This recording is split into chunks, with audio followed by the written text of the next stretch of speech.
Señor Lobo, seguirás con el ciclo de Afganistán muy probablemente, pero Ujú. tenemos además elecciones en Alemania. ¿Eso lo dejas para la semana que viene Eso, mira, la semana que viene a lo mejor voy a hablar de esto, porque Del me mapa del mundo. preguntabais, sí, pero esta proyección es una proyección que se llama proyección de Peters, que es Ajá. diferente a la proyección Ah, Mercator, que es la que tú tienes detrás, y que un día, o sea, lo voy a explicar, porque el otro día me preguntáis por qué ya no tenía Varoufakis, y pensando qué hacer, he puesto esta, porque es muy interesante, a lo mejor la semana que viene lo hablo y también hablo de Alemania.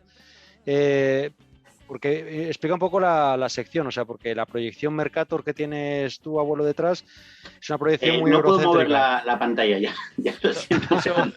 de eso habla un poco en el prólogo o en la Sí, introducción, ¿no? De sí, este sí, libro, de Las Venas exactamente, Abiertas. de Eduardo Galeano, que hoy también voy a mencionar un poquito sobre él. O sea, que todo hilamos. Entonces, bueno, a lo mejor la semana que viene hablo un poco de él, pero bueno, hoy en estos 8 minutos que tenemos, un poco por cerrar Afganistán, está dividido en dos partes. La semana pasada hablamos de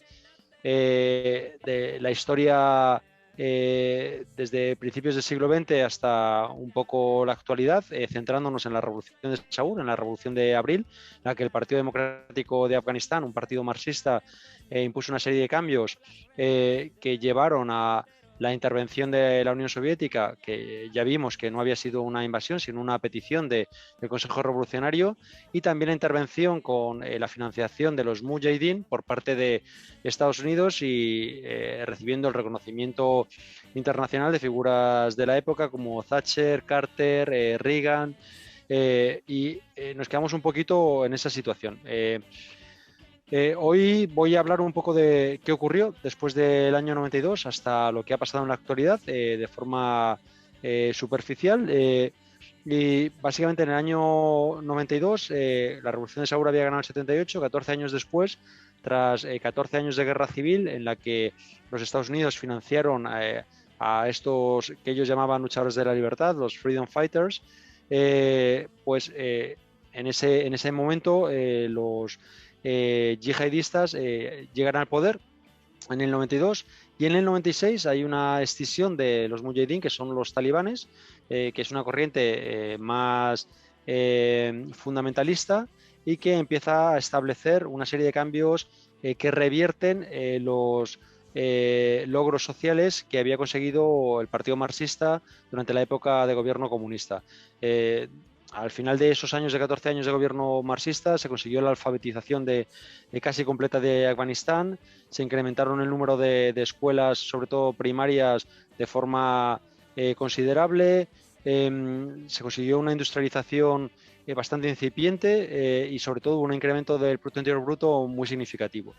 En el 92 y ya en el 96, cuando los talibanes llegan al poder, unas primeras cosas que establecen es el fin de la igualdad jurídica. Acordaros que cuando el Partido Democrático de Afganistán llegó al poder, estableció por constitución, con una nueva constitución, que los hombres y las mujeres eran iguales. Eso es lo primero que eliminaron los talibán y implementaron la Sharia, que es la concepción más fundamentalista de la tradición islámica.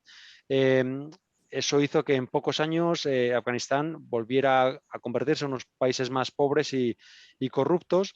Y es interesante retomar una entrevista, bueno, un artículo de Eduardo Galeano en el año 81, cuando tras 3 años de la revolución de Saúl y la invasión de la Unión Soviética, invasión entre comillas, pues se hizo un juicio en Estocolmo sobre la invasión de la URSS, y allí uno de los ponentes era un mujahidín, era un islamista que literalmente dijo, los comunistas han deshonrado a nuestras hijas, les han enseñado a leer y a escribir. Eh, Galeano recuperaba esta cita de este líder talibán y explica un poco, encapsula un poco lo que eran los islamistas financiados por Estados Unidos en contraposición a un régimen denostado y vilipendiado por Occidente, pero que, como hemos visto a lo largo del programa pasado, trajo bastantes avances sociales y económicos a Afganistán. Entonces, en este sentido, estamos en esa época y empieza una época de expansión del islamismo más radical que llega al 2001. En ese momento, es cuando se dan los ataques a las Torres Gemelas y la invasión por parte de Estados Unidos de Afganistán. Hubo una pregunta del abuelo la semana pasada que dijo cuándo Occidente se dio cuenta del monstruo que había creado. Fueron bastante conscientes desde el principio. Lo que pasa es que su anticomunismo podía a las posibles consecuencias que pudiera tener. Sí que es interesante remarcar que los ataques a las Torres Gemelas lo llevó a cabo Bin Laden, que era un ciudadano saudita, y los supuestos terroristas que atacaron las torres eran también ciudadanos sauditas. Arabia Saudí es un régimen muy fundamentalista, muy similar a la concepción social que tienen los talibanes, pero en Arabia Saudí la diferencia es que Arabia Saudí es un socio comercial y geoestratégico muy importante de Estados Unidos. Y Estados Unidos no decidió atacar a Arabia Saudita, sino que decidió atacar a Afganistán.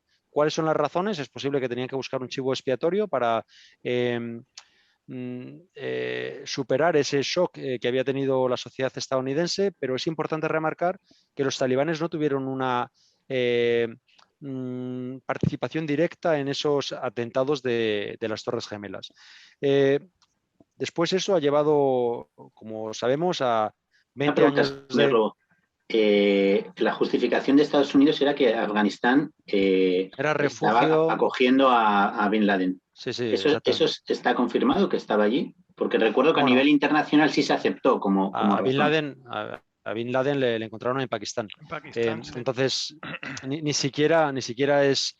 hay una certeza de que eso fuera una realidad. No, pero sobre todo la justificación era, más que se escondiera ahí Bin Laden, es que Afganistán era campo de entrenamiento, ¿no? Sí, eso sí que se dice, pero bueno, también en Pakistán ocurre, también en ciertas regiones de Kazajistán.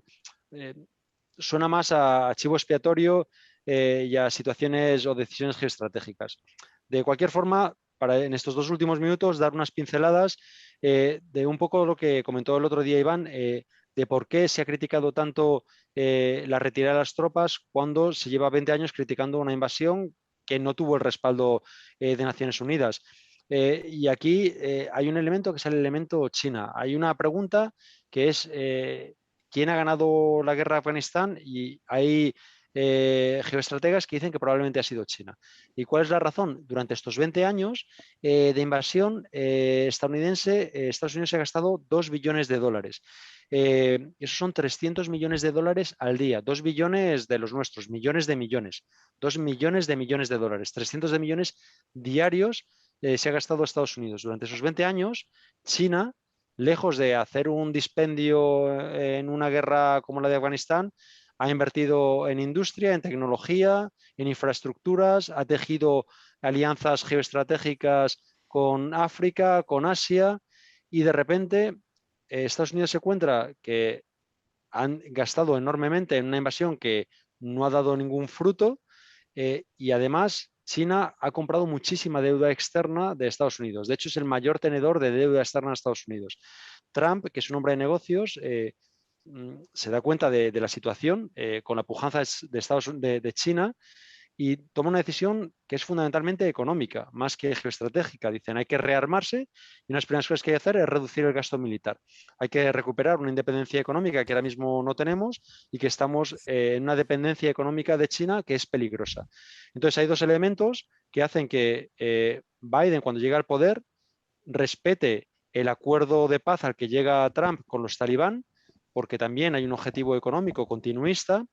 Y además hay un rearme. Acabamos de ver noticias del contrato que acaban de romper con los franceses con unos submarinos nucleares y la construcción de una cosa que se llama el AUKUS, que es la unión de Australia, Reino Unido y Estados Unidos, en el que hay un énfasis geopolítico en la situación que se da en el Pacífico como contraposición a la expansión y la influencia cada vez creciente de China en esa región.